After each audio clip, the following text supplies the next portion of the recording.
especialista titular en sanidad pública, autor de La identidad del ser humano, y a la izquierda, no por decir que estamos en derecha e izquierda, don Francisco González Etena, portavoz de la Asociación de Canarias, colectivo sin identidad y autor de Nos encargamos de todo y robo y tráfico de niños en España. Buenos días. Agradezco la invitación del profesor González Etena y continuamos esta sesión de la mañana. El libro mío, que se llama La identidad del ser humano, ahí refleja toda la problemática de los robos de niños, cambio de niños, no identificación, que las trascendencias clínicas, sociales, familiares y las depresiones tan tremendas que tienen todas estas personas durante toda su vida han visto que han vivido otra vida y que no es de esa vida. Toda persona tiene derecho al reconocimiento de su personalidad jurídica. Eso es fundamental. Y empieza en el nacimiento. Yo después de media vida en el Hospital Niño Jesús y otra media en la maternidad del Ayuntamiento de Madrid, pues vi también en todas las clínicas que ascendía que los niños no eran identificados en Madrid, que no había ninguna garantía que el niño que nacía se fuera con su madre. Sobre todo cuando llegó la moda americana de los nefastos nidos, en el cual en una habitación quitaban a sus madres, a sus hijos los separaban de las madres y en lugar de dormir con las madres en su habitación, lo llevaban al niño, decían que para descansarse la madre, cosa que era absurda por completo.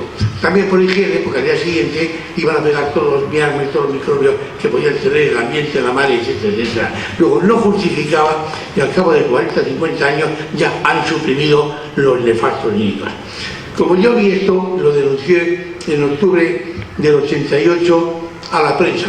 Quise decirlo principalmente a mis compañeros, colegas, a todo el mundo, pero lo hice en la prensa y entonces yo decía que por negligencia, por desconocimiento, por falta de personal o bien por soborno, lo dije aquí puramente, a unas madres les daban los hijos de otras.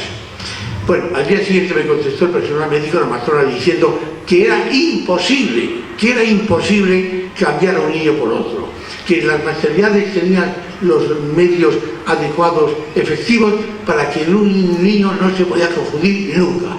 Y como yo vi que era imposible el dialogar con él y demostrarlo que eso no era así, porque ya había casos en Estados Unidos cambiados uno detrás de otro, pues entonces me dirigí a la ONU.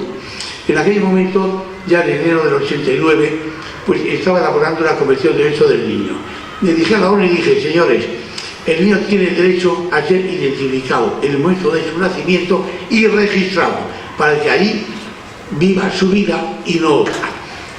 La ONU inmediatamente lo aceptó y el presidente del grupo de trabajo me dijo, su queja ha sido recogida en el artículo 7 y 8. Todo niño, al nacer, tiene derecho a ser identificado y registrado. Si pierde la identidad, los Estados partes que firmen esa convención tienen la obligación de restituir su identidad. El 20 de noviembre del 89 se aprobó la Convención de Derechos del Niño, que fue la mayor defensa mundial hasta aquel momento. Y lo firmaron todos los países de la ONU, salvo Estados Unidos y Somalia. Venía en los artículos 7 y 8. Es decir, que conseguí en 6 meses la ley de estos recién nacidos y el derecho a irse con sus madres y vivir su vida, lo conseguí en 6 meses todas las naciones del mundo, salvo Estados Unidos y Somalia. A continuación, fui llamado por Estados Unidos, por América del Sur, América del Centro y otros países que me trataban como consultor internacional para la implementación de la identificación de los recién nacidos según la doctrina de la ONU.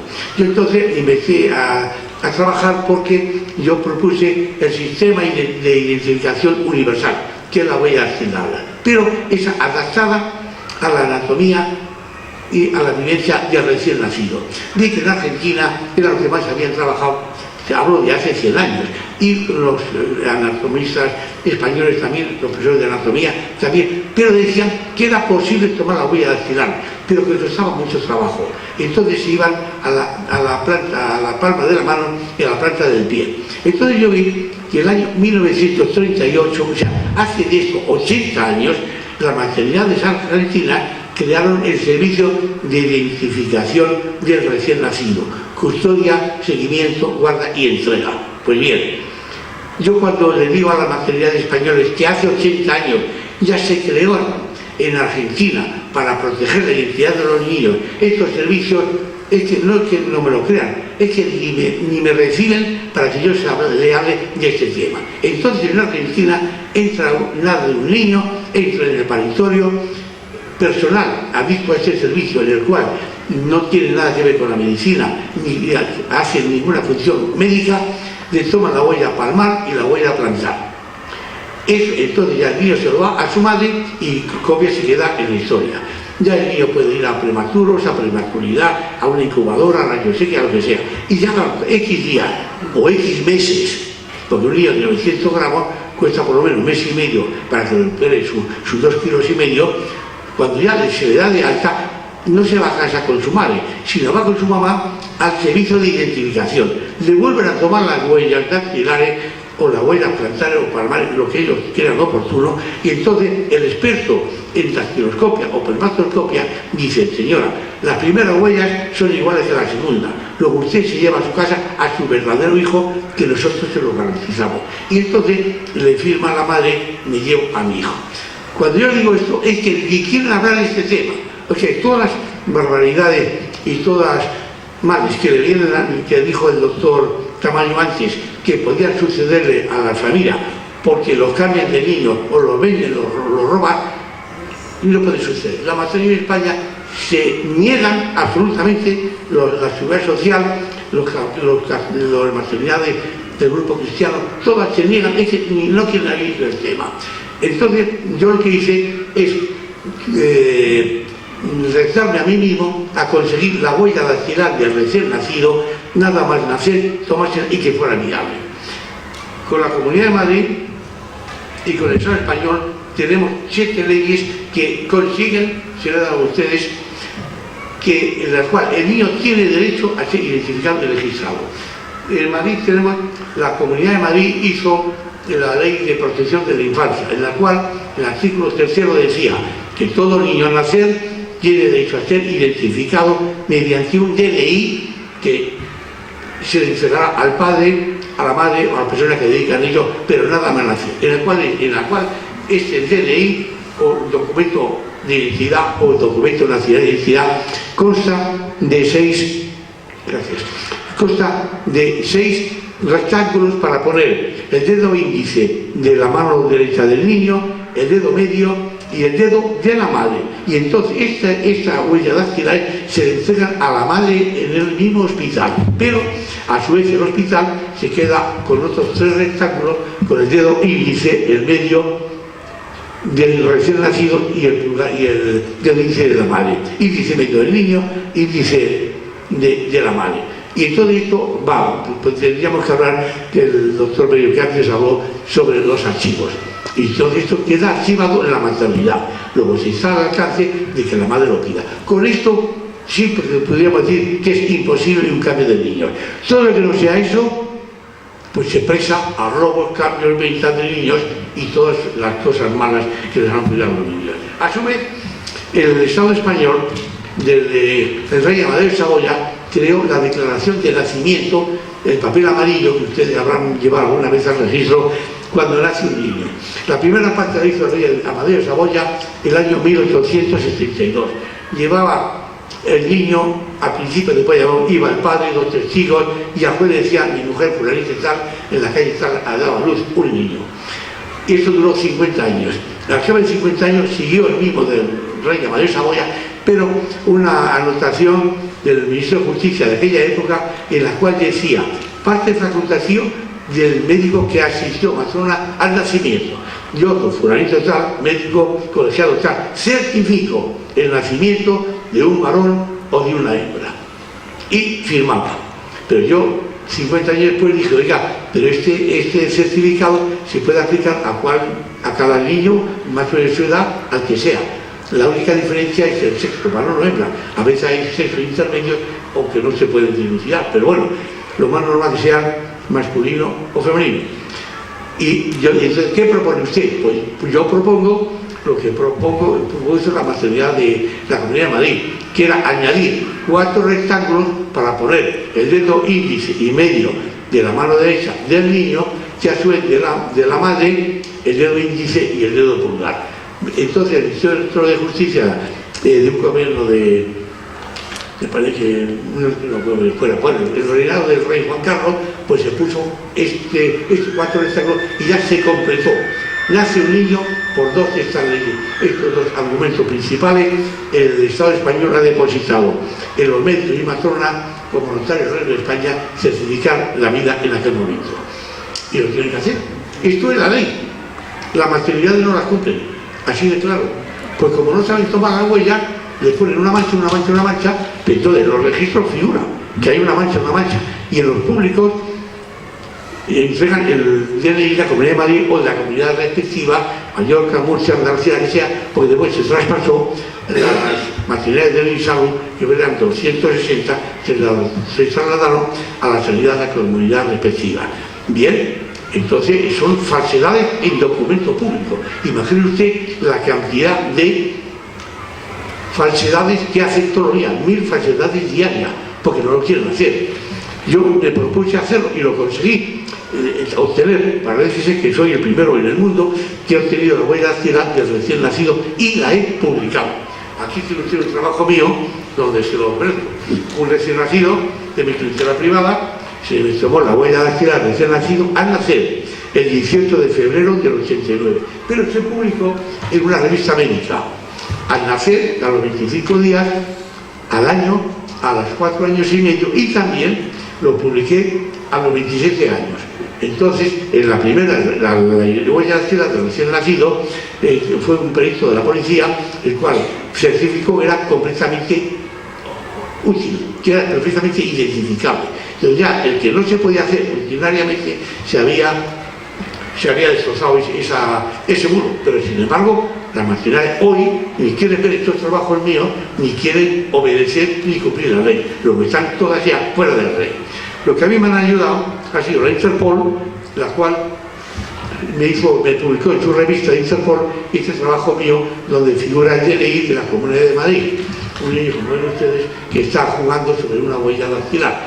Se publicó en castellano, en inglés y en francés. Lo vio toda la policía del mundo. Y a un mes me apoyé también en la Policía Científica de Madrid, en la cual me hizo una serie de tomas de huellas. Yo la hice yo que la llevé y me la analizaron diciendo en un congreso internacional de violencia contra los niños.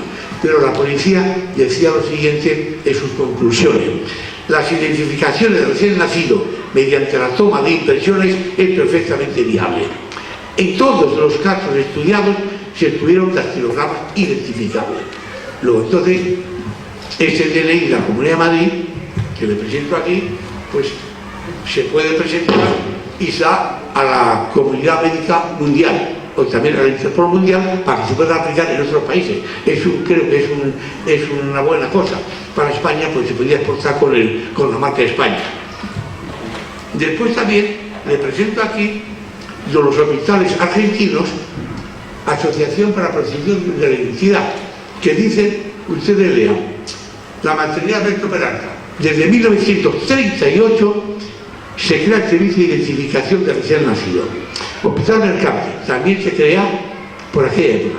Universidad Nacional de Santiago del Estero, licenciado por Zara, Dirección de Capacitación. El Instituto de Maternidad de Santa Rosa, desde 1946, usted fíjese que estamos en el año 2018, integra el servicio de identificación del recién nacido, donde todos los años se preparan nuevos identificadores. Es decir, ahí se hacen cursos, cursillos de reciclaje y títulos de identificadores del recién nacido para todas las maternidades, para que ningún niño se escape. Aquí les presento una fotografía donde asiste a la inauguración del servicio el servicio de identificación, los esposos Colombo, el profesor Peralta Ramos, el vicegobernador de la provincia de Buenos Aires, el comisionado municipal, señor Galviere, y el director del instituto.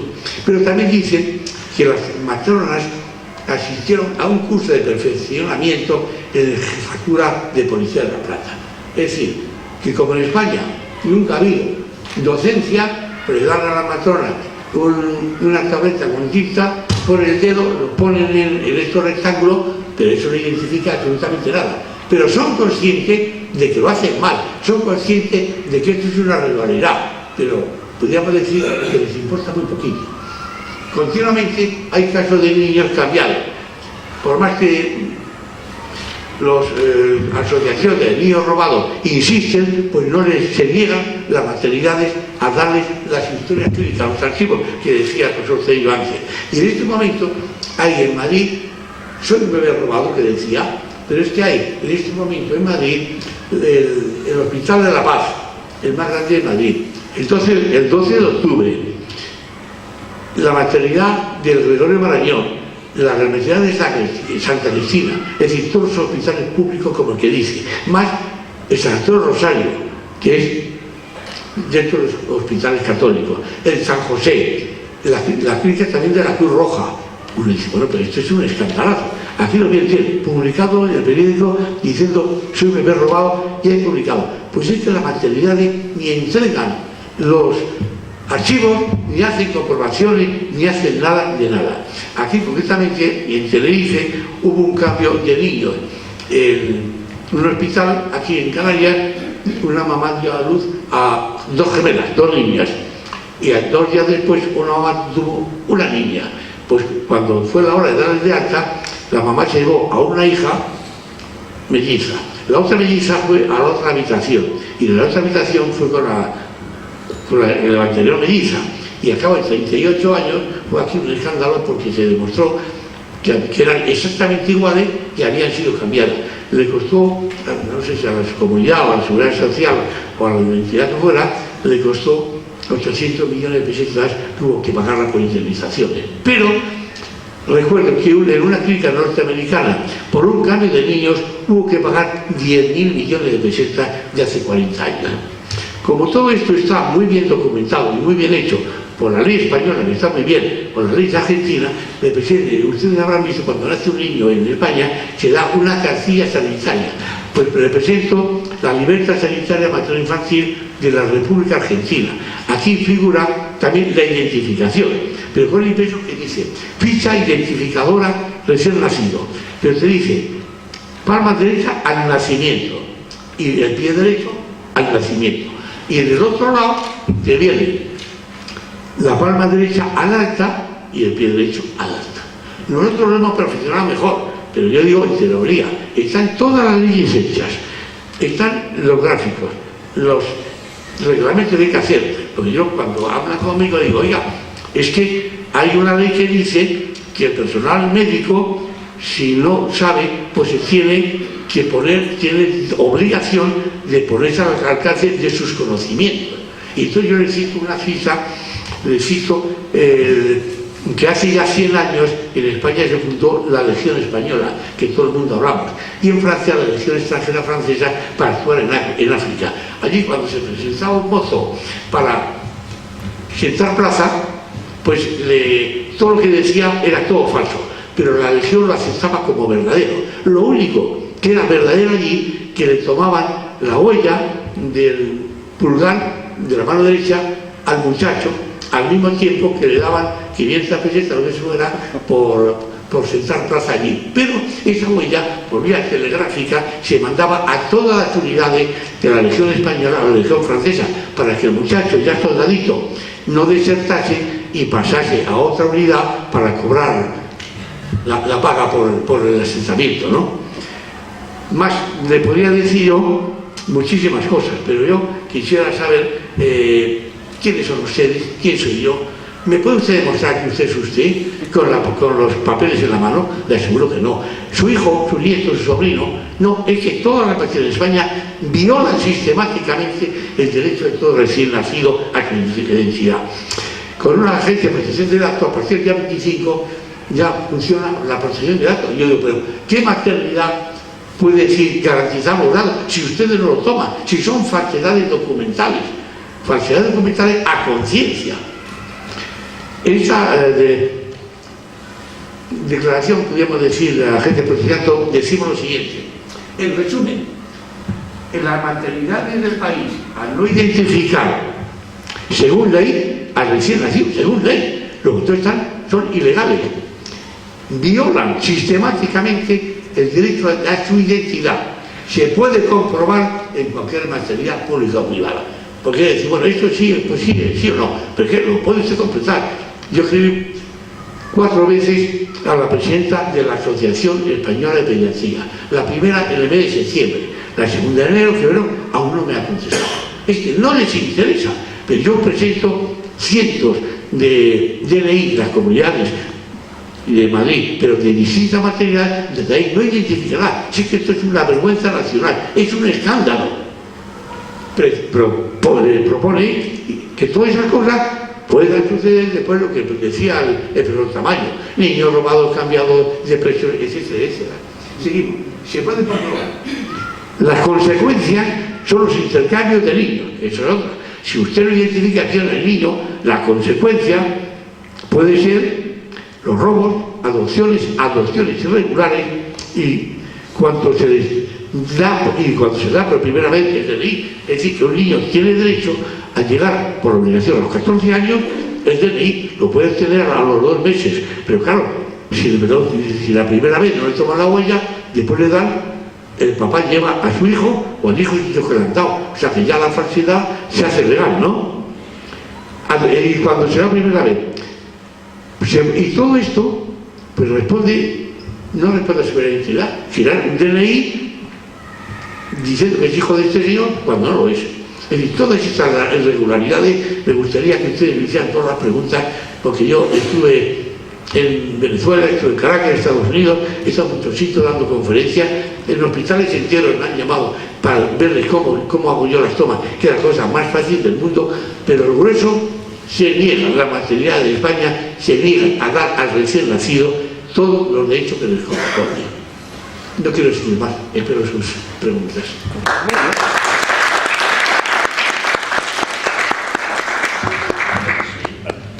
Si alguno tiene alguna pregunta concreta, vamos a hacer la pregunta y luego... Claro, la pregunta que Hola, buenos días a todos y a todas. Mi pregunta es, ¿que eso se hacía también en la privada? ¿Se hacía también en la privada? Si los públicos no eran capaces de hacer las cosas legales, ¿qué se le podía pedir a las privadas? En la privada peor. En la privada peor. Porque en el papel amarillo, que va a la diferencia de nacimiento, van a exigir, no ponen nada. O ponen una mancha. O ponen incluso una mancha de la planta del pie. Concretamente les digo un caso.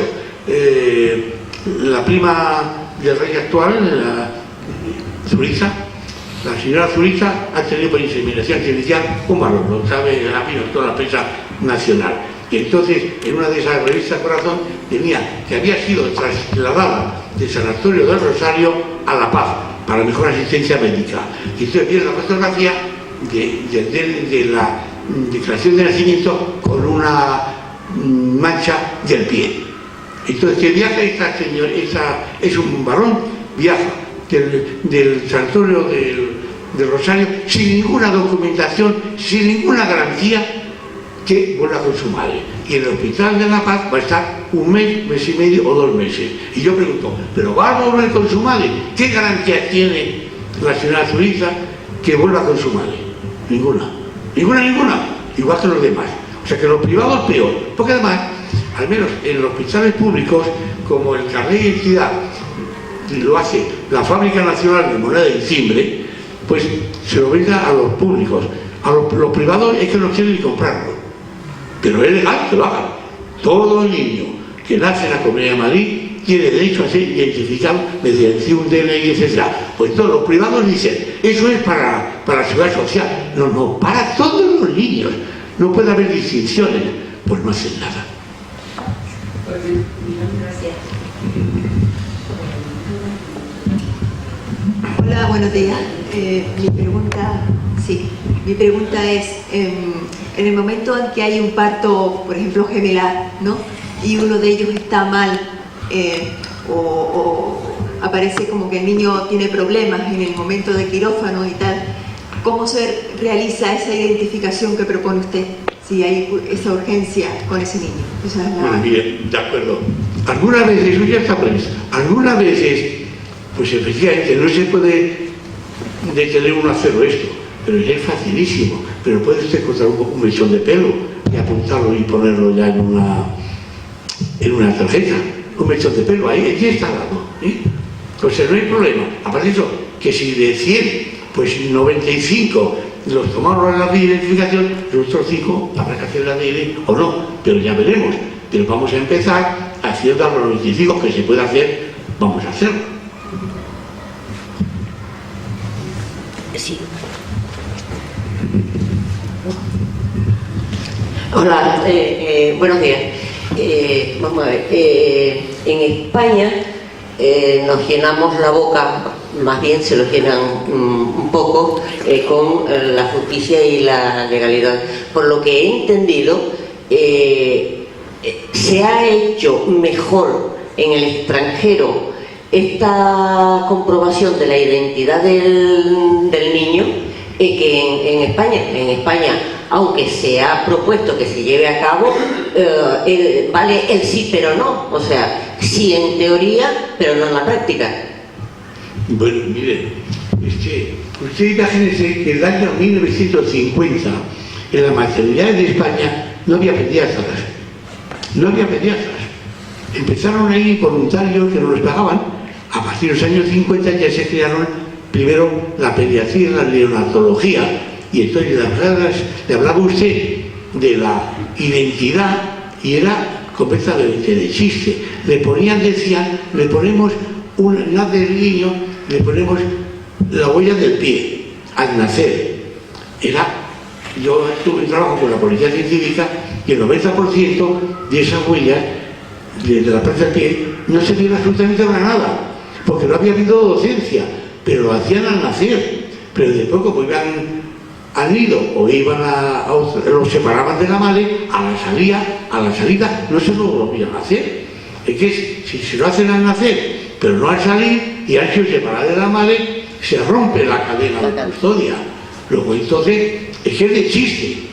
Y más chiste aún, les puedo hablar ya de lo que dice la Sociedad de Neonatología Española. Dice que la perla de la corona es hacerlo con el ADN, que eso es una cosa que suena muy bien. Y nosotros, el País Vasco, decía, hemos identificado a 3.200 niños por el ADN. De acuerdo.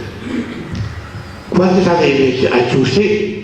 Y no hemos hecho ninguno, pero hemos identificado a 3.000 niños por el ADN, porque es lo siguiente: nace el niño, le sacamos una gota de sangre del cordón, se la ponemos en un papel en blanco, ponemos un celofán, firmamos y esto es el ADN. Y oye, un momento, esto es un insulto a la inteligencia, porque esto es una gota de sangre. No, es que si la madre al cabo de un mes o de 3 meses viene aquí diciendo que tiene dudas de que su hijo sea su hijo, entonces nosotros le hacemos un ADN al niño y a la sangre del papelito.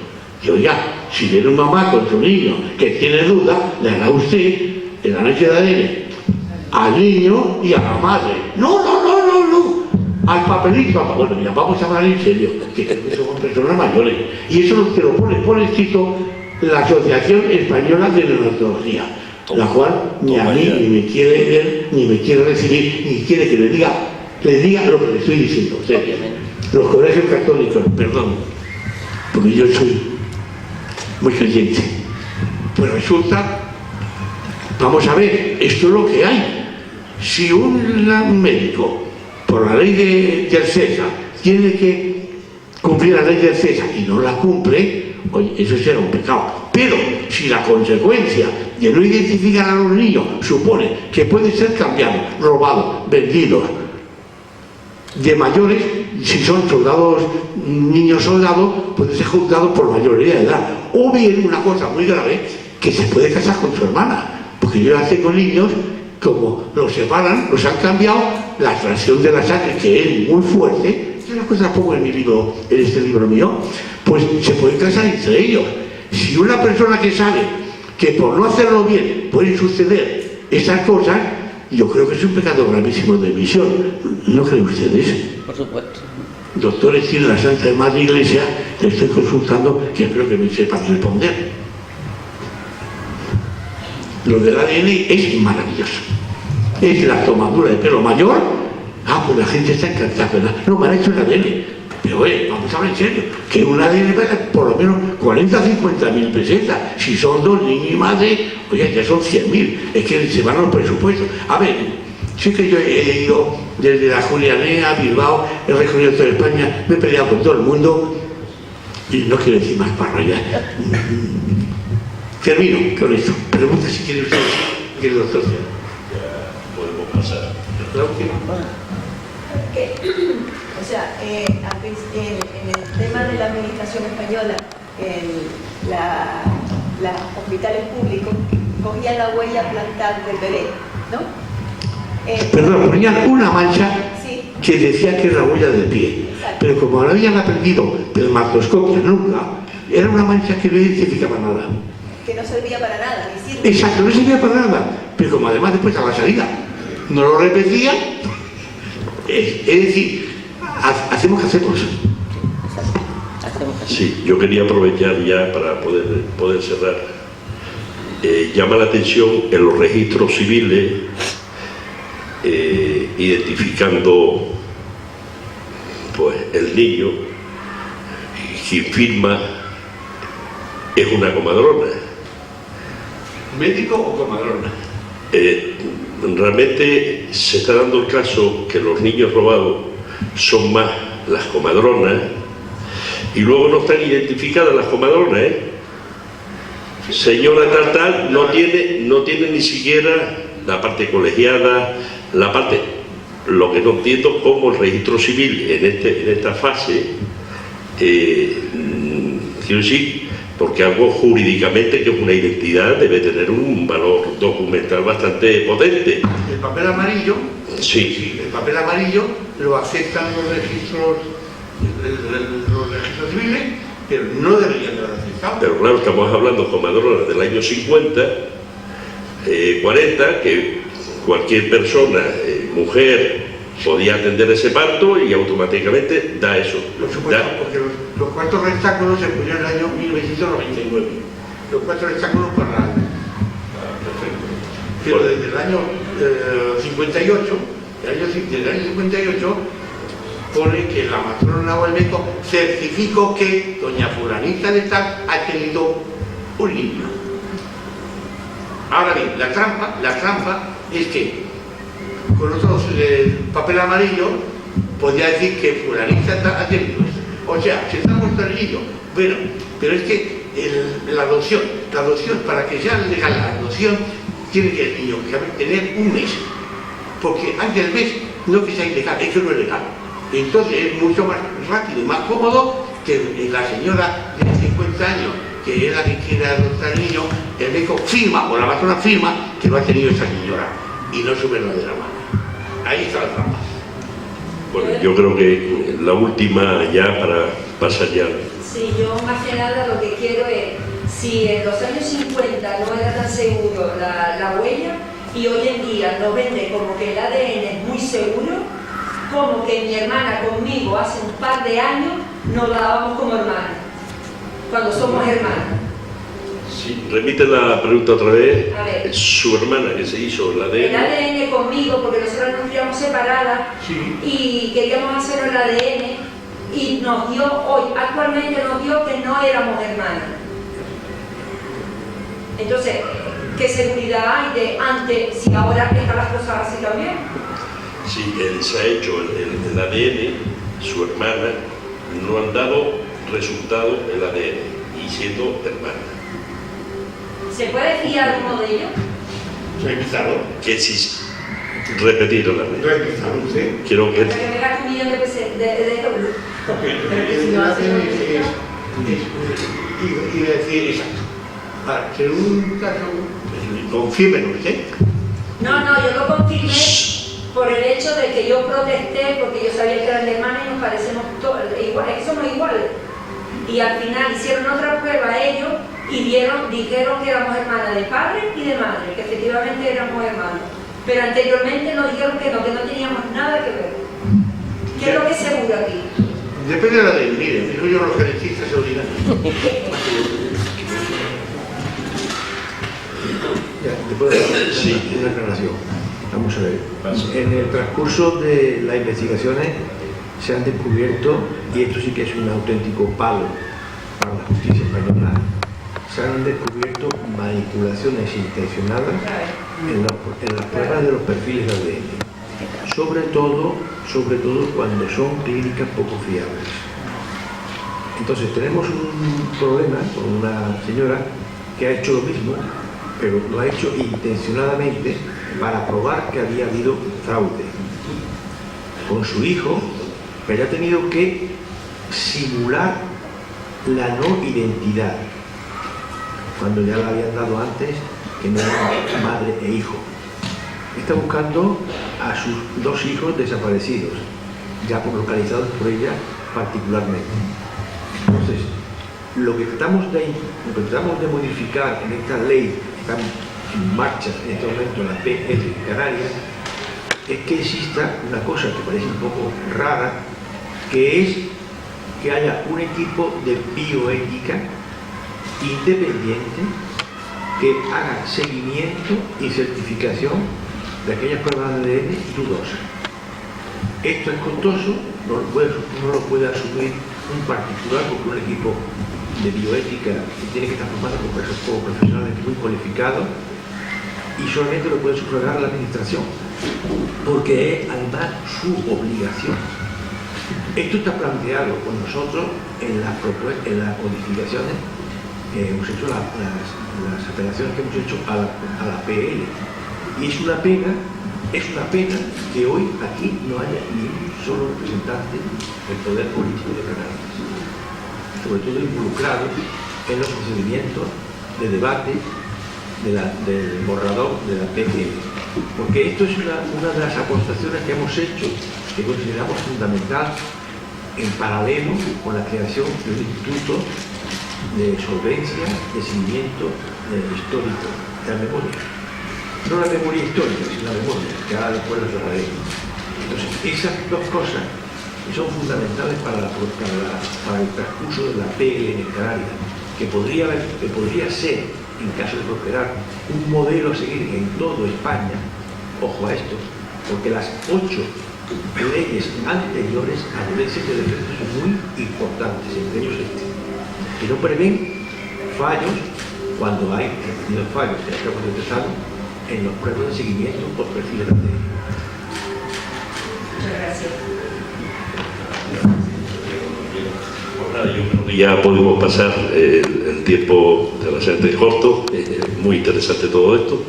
Y bueno, pues nada, hacemos con Paco de Tena. Voy a intentar ser breve porque no nos ha dejado mucho tiempo, pero yo prefiero que hablen los demás, porque yo aprendo mucho escuchando.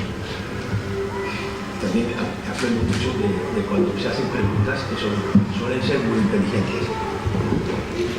¿Se me oye? Ahora sí, vamos a ver. No, vamos a ver.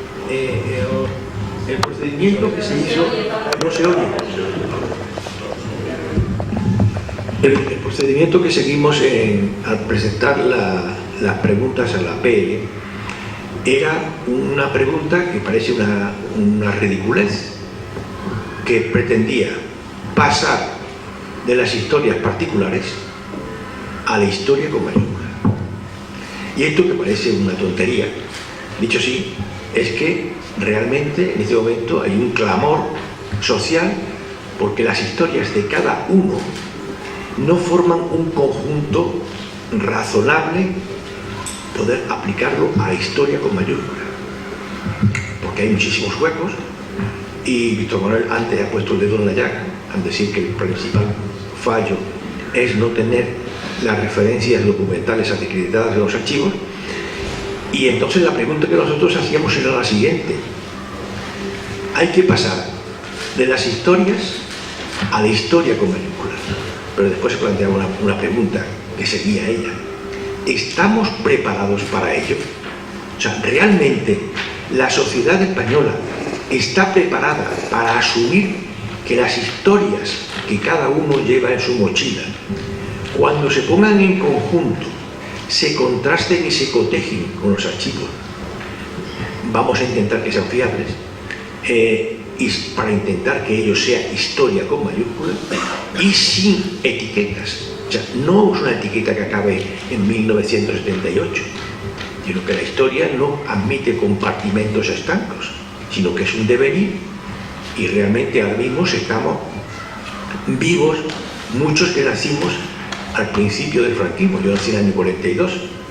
A mí no me pueden decir que las responsabilidades posibles penales que afectasen a mi nacimiento acaben automáticamente en 1978, porque puede haber establecimientos, como hemos comprobado aquí en Canarias, las dos maternidades, las dos casas cuna, que se pasaron la Constitución por el Arco del Triunfo.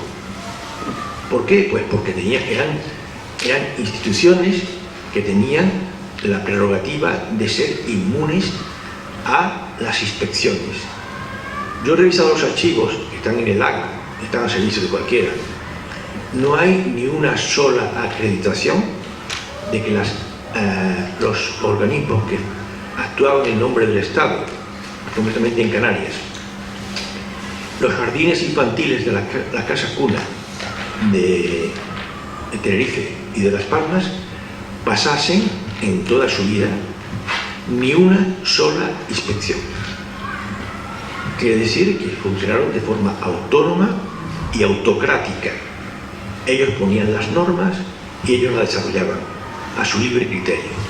La prueba está la frase maravillosa que Sor Juana Alonso dijo en 1999, está grabado en el vídeo que vamos a desarrollar: ya nos han fastidiado el negocio. 1999. ¿Qué quiere decir? Que hasta 1999 esto fue el patio de monipodio, en el que cada uno hacía lo que le salía de las narices. Sor Juan Alonso vivió muchísimo tiempo, pero vivió muchísimo tiempo al margen de la ley, porque nadie le pidió cuentas nunca jamás.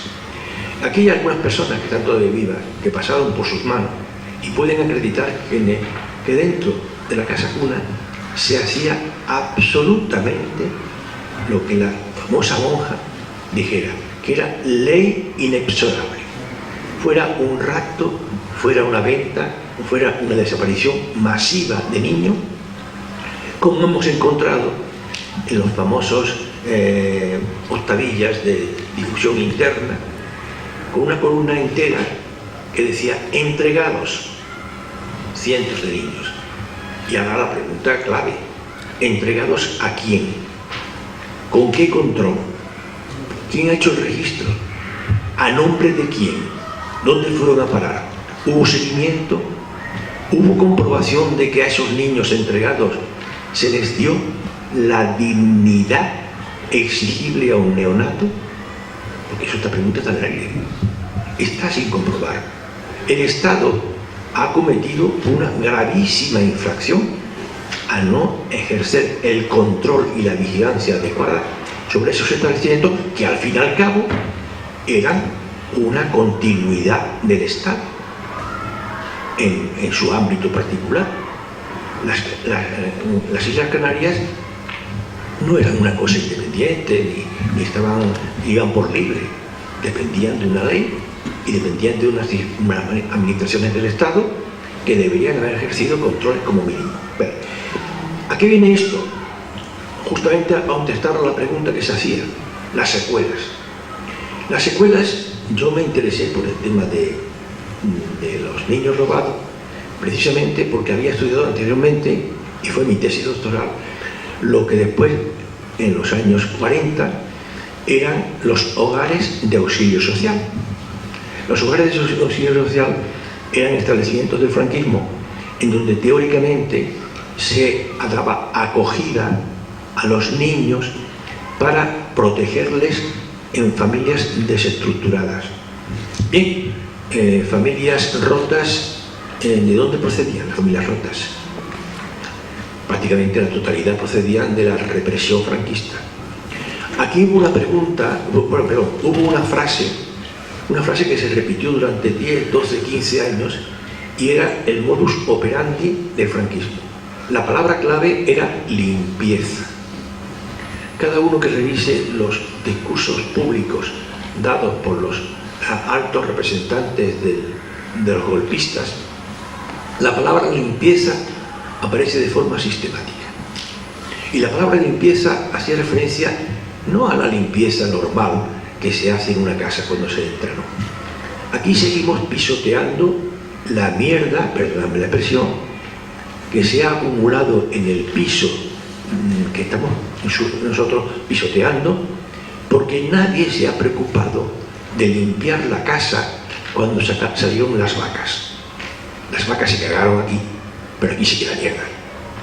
Nadie ha hecho limpieza real.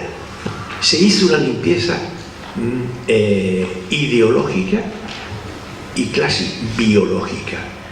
Aquí se eliminó a muchísima gente de forma indiscriminada y se continuó. Por eso el libro que yo edité en principio, que era Niños invisibles en el cuarto oscuro, esto reflejaba la realidad de los famosos hogares de auxilio social, donde los niños entraban para ser manipulados y adiestrados, que eran un calco perfecto del sistema de reeducación empleado por los nazis en Alemania. El día 5 de mayo de este año, coincidiendo con el aniversario de la liberación de los campos de exterminio, he estado no en Auschwitz, sino que he estado en su homólogo, que era Mauthausen, en Austria. En Austria tenemos la desgracia de que ahora hay un gobierno por dos facciones de ultraderecha, unos muy a derecha y otros más todavía a la derecha. Entonces han aprendido, aquí no han aprendido nada. Y los sistemas de represión que se hacía con los internos y los represaliados en el campo de Mauthausen, curiosamente a mí me puso el vello de punta al comprobar sobre el terreno que eran una mímesis de lo que se aplicaba en los hogares de auxilio social. Y mi pregunta es, ¿quién imitó a quién? En España estuvo Himmler, el lugarteniente de Hitler, supervisando la instalación de campos de concentración en el año 1940 y 1941, en plena eficacia del sistema nazi. Y aquí hizo una pregunta a Hitler que fue muy significativa y cambió un poco la política penitenciaria del régimen, era que por qué se fusilaba a hombres que eran útiles para trabajar. Cuando yo he estado en Mauthausen, créeme si os digo que yo me hinché de llorar en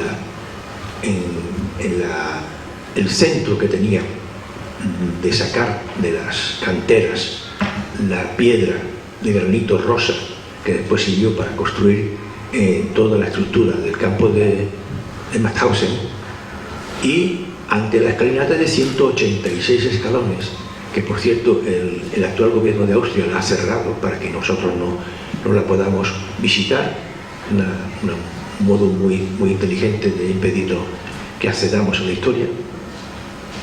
Y allí nos dijeron 3 sistemas de represión que a mí me recordaban perfectamente lo que yo decía en mi libro. Primer sistema de represión: a los niños que se orinaban los sacaban al patio, fueran las 4 de la mañana, a las 5 de la mañana o la hora que fuera, y formados aguantaban durante horas. Lo mismo que se hacía en Auschwitz y lo mismo que se hacía en Mauthausen. Cambiarles la temperatura del agua de la ducha. Lo mismo que se hacía a los niños de aquí, que entraban a ducharse con agua caliente, a mitad le pegaban agua fría y después le volvían a poner agua hirviendo. Eso se ha hecho con los niños de aquí. Privarles del agua y los alimentos. A mí me han contado los mismos internos del jardín, de la casa de auxilio social, que no les daban agua y que se tiene que levantar por la mañana y apartar los pelos de las cuidadoras para beberse el agua del lavabo. Eso se hacía también en Auschwitz y Mauthausen. Mi pregunta es, ¿hay diferencia? ¿Hay diferencia entre los términos de un régimen que fue condenado por toda la humanidad, como el régimen nazi, y un régimen que sigue vivo actualmente en España, con muchos de sus dirigentes reencarnados en sus hijos y en sus descendientes, y luciendo de forma orgullosa la pervivencia de una fundación Francisco Franco? ¿Hay diferencia? Creo que no hay ninguna diferencia. Por consiguiente, nosotros no podemos establecer barreras, no podemos establecer cortes en la historia, porque la historia es incuestionable, que continúa, que sigue inexorable, mientras las circunstancias no cambien, y las circunstancias siguen vivas. Por consiguiente, lo que pretendemos es una ley de memoria integral y no solo de memoria histórica. Esa es la propuesta nuestra, que sea una ley de memoria integral en donde todas las víctimas de cualquier categoría tengan un reconocimiento, una rehabilitación y, a ser posible, una reparación. Es difícil, comprendemos que es muy difícil, porque si eso lo hiciera Canarias sería un modelo a mitad, y muchos están temblando porque esta ley saliese así como pretendemos nosotros. Por eso esta jornada, una jornada que por desgracia tiene muy poca asistencia en comparación con el esfuerzo que se ha realizado, pero que esa es nuestra intención, y quería aprovechar estos minutos de charla con vosotros para transmitiros nuestra frustración, para comprobar que los representantes legítimos de la ciudadanía que se sientan en el Parlamento de Canarias, que tienen la obligación de informarse y de contrastar lo que poco o mucho sepan con la realidad de las víctimas que siguen vivas en este momento, procedentes de ese delito permanente,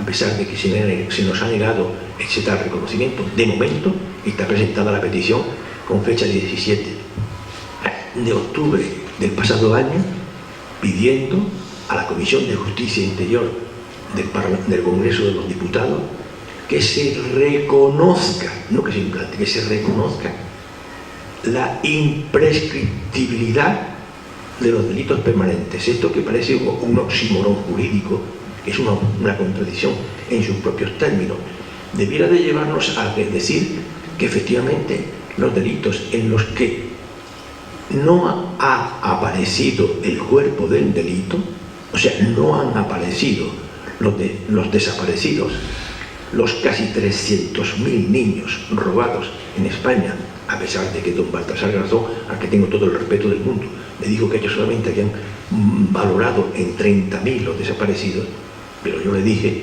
en la sala quinta, donde tuvimos un encuentro amistoso, por cierto, no hubo ningún problema, en que él contaba los niños de las presas que aparecen en los registros, pero nosotros llegamos mucho más allá. Nosotros teníamos en cuenta que aquí hubo 50 años de impunidad de 1999, con multitud de centros en donde se traficó con niños. Entonces ahí no hay un corte, ahí hay una continuidad, y no podemos poner una barrera, decir solamente hasta 1978, eso es falso.